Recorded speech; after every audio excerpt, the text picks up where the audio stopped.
Well, welcome to this edition of the 700 Club. Record-breaking turnout. That's what expected today at the polls for the presidential election. Nearly 100 million people already have cast their ballots. And if you're not one of them, again, it's still time this program's on the air. Get out and vote, because your vote does matter. The question on everyone's mind, when will we know the winner? Heather Sells has that.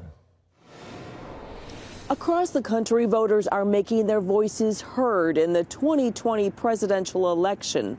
But even as voting ends today, the winner may not be known for days. In the final hours of the campaign, a confident President Trump made his case for re-election, blitzing North Carolina, Michigan, Wisconsin, and Pennsylvania with huge, enthusiastic crowds. This does not look like a second-place finish. The Biden campaign spreading out across Ohio and Pennsylvania in the final hours. We're going to win Pennsylvania, and we're going to show the world what America stands for. Former President Obama campaigning for his former vice president in Georgia in hopes of turning it blue. With about 100 million ballots cast before Election Day, Dr. Michael McDonald of the University of Florida tells CBN News that record-breaking turnout is expected. We're over twice the number of people who voted early than in 2016. I'm thinking that we're going to have about 160 million people vote in the election. That'd be a turnout rate of 67%, a turnout rate that we haven't seen since 1900. McDonald told CBN News that while early votes may favor Biden, Trump supporters are more likely to vote today. We're going to have to see that Election Day vote. That could shift it back towards Trump. President Trump has insisted the winner should be declared on election night, but says he won't declare victory prematurely. Only when there's victory. I mean, there's no reason to play games. McDonald says it could take days to determine a winner. We may know something about what's happened and who the next president-elect will be with those fast-counting states like Florida, if it's decisive enough. It comes down to some other states like Pennsylvania, Michigan, Wisconsin. Election officials there are saying it could take 3 to 4 days for them to process them all, and we wouldn't get the election results from those states until maybe Friday of this week. Meanwhile, in anticipation of protests after the election, barriers have been put up around the perimeter of the White House. All reasons why Dr. Ed Stetzer of the Billy Graham Center at Wheaton College says that once this election is finished, the church should take the lead in healing a divided America. I hope we'll remember that Jesus is not coming back riding a donkey or an elephant, and we need to unite the church, build these bridges, get back on mission, show and share the love of Jesus to a broken and hurting world. Heather Sells, CBN News. Well, CBN News senior editor John Waggy is here to give us his predictions. John, what will you think will be the first indication of where this election is going? Well, Pat, I think because the early states that close the polls are Kentucky, Indiana, Virginia, there'll be some indicator. Even though Virginia is favored to go to Biden, if it's closer, that could be an indication. But really, the polls that close the soonest would be North Carolina, Florida, although they have to wait for the panhandle there. Ohio closes at 7:30 Eastern time. So those are some of the states that we'll be watching to see the presidential outcome. Of course, there are key Senate races in North Carolina and some of the other early closing states. New Hampshire closes fairly early, and so that might be an indicator, too, if Trump is to make any kind of inroad into New England. Last week, you made a bold prediction that the president would win 323 electoral votes. Now, have you changed your mind over the last few days? Pat, I haven't changed my mind on that. I'll stick with that.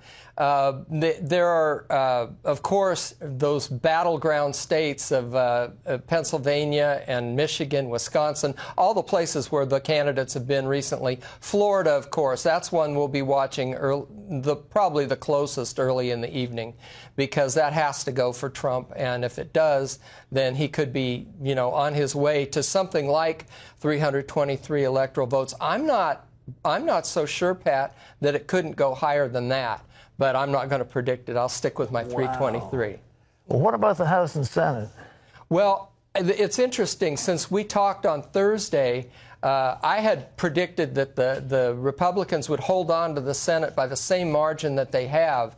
There are a couple races that are interesting. The Iowa Des Moines Register poll came out this weekend, and not that I trust the polls too thoroughly, but Joni Ernst was leading by a pretty healthy 6-point margin in that poll, while President Trump had moved out to a 7-point lead in the state. So it may be that Trump coattails are helping Joni Ernst against her challenger, Teresa Greenfield, who's a real estate developer. So that would be one the Republicans pretty much have to hold on to in order to keep their majority in the Senate. There's another race that's of interest, Pat, and that's, of all things, in Minnesota. And I did not pick this race for the Republicans, but in Minnesota, the challenger, Jason Lewis, has closed to within 1 to 3 points, 1 point in one poll and 3 points in another. He was 11 points down not too long ago against Tina Smith, who was the replacement for Al Franken a few years back. So if this one emerges on the radar screen at the last minute, that could be even more of a boost for the Republicans in holding on to the Senate. Well, you know, Minnesota's a little weird. They put a wrestler in as a governor, and they put a comedian in as a senator. I mean, that would be amazing. Does that mean that maybe you think Trump will take Minnesota? Well, I predicted Trump would win Minnesota, and that would be a very unusual happening because, as you remember, Pat, even Ronald Reagan, when he swept 49 states, did not win Minnesota. His advisors urged him to make one last stop in the state. He decided not to do it, and he lost by 3,000 votes. So, you know, Minnesota is a very, very blue state when it comes to presidential elections. I'm picking it to go red this year. All the activities that they've had in that state, all the turmoil and convulsion, and I think the president's message has resonated there. So we'll see in a matter of hours, or at least a day or two, so if Minnesota actually goes red this year. There's one other you've been watching is out there in Arizona. You've got McSally, who's a veteran. You've got another guy who's an astronaut, and Yeah, Mark Kelly versus Martha McSally. And I'd say, Pat, of all the Senate picks I made, this is probably my riskiest pick. I did pick Cory Gardner in Colorado and Susan Collins in Maine to lose. Martha McSally is probably the one I picked to win that has the narrowest opportunity for victory. But they did have a 96-mile car rally for Trump in Arizona. That's pretty astounding in itself, and his coattails may be long enough for her as well. Well, the McCain troops have been kind of against Trump all the way down the line. That was the famous senator who did like this on the affordable, on the Obamacare, one vote that kept it from in place. So you're right. And he said, off sign, let's see if that blank, how he going about making America great. I mean, it was just a vicious thing. A lot of acrimony, yeah, between McCain and it's still in play out there in Arizona. That's if you remember that was the it was the proving ground of one of the most radical candidates for president we've ever had. Yes, and. You know, from what I can tell, though, the Trump people feel pretty optimistic about Arizona, even though President Trump didn't make any appearances there in the last few days. He did go a couple of times, and Vice President Pence, I believe, went. So it'll be interesting to see if they hold on to those 11 electoral votes and keep the Senate seat. Well, amen. Well, John, thank you. And how will the election affect our foreign policy? The two candidates have dramatically different visions for the Middle East. So how will the winner make a major impact on this hotspot? Chris Mitchell has the answer. It's a fateful election for the Middle East and Israel. That especially includes Iran, Saudi Arabia, and prospects for peace. Both former Vice President Biden and the incumbent President Trump have stated what would be their policies for the coming 4 years. And in certain ways, they differ fundamentally, even dramatically. Former ambassador to the U.S. Michael Oren believes a Biden administration would reverse certain Trump policies that benefit his country. The main issue for Israelis is the future of the Iranian nuclear deal that the Obama administration forged in 2015 and President Trump ended in 2018. Both the former vice president and his running mate, Senator Harris, have said unequivocally that they intend to renew the Iran nuclear deal of 2015. If Iran returns to the levels of uranium enrichment established by that deal, it's not very difficult for Iran to do, and that means lifting sanctions, and that has profound ramifications for Israel in the Middle East. Current Ambassador David Friedman tells CBN News renewing the deal would be a disaster. Iran is a very dangerous country. We have made Iran far less dangerous than they were 4 years ago. The worst thing we can do right now when we have them on the ropes is to let the pressure off. A recent poll shows more than 60% of Israelis would prefer a second Trump term.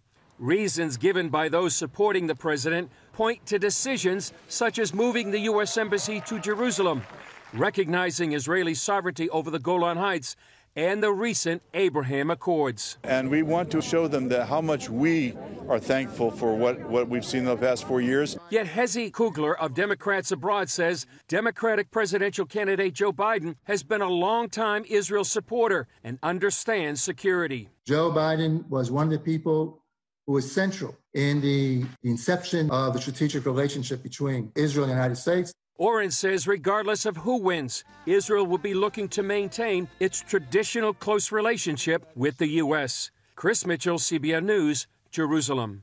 Well, thanks, Chris. We'll have live coverage on the election on tonight's 700 Club. You can tune into Freeform Channel at 11 p.m.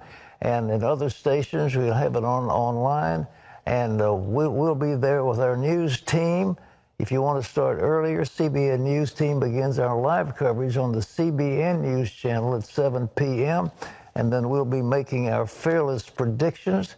And I might add, the last election 4 years ago, we were the first ones across the nation who called it for Trump. Everybody else was saying there's no path to victory. And John Wargy and I were going through the list of Wisconsin and Minnesota and Michigan and these other states, Pennsylvania.